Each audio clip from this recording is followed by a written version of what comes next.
What's up mga kayoyo?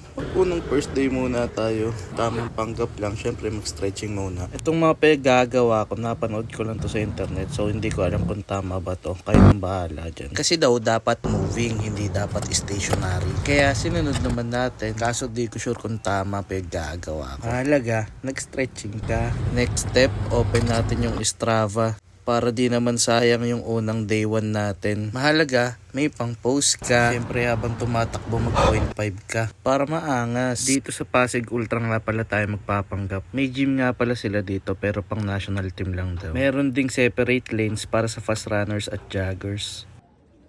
Kaya ako syempre sa joggers lane lang. Ito pala yung mga makikita mo pag nandito ka sa Pasig Ultra.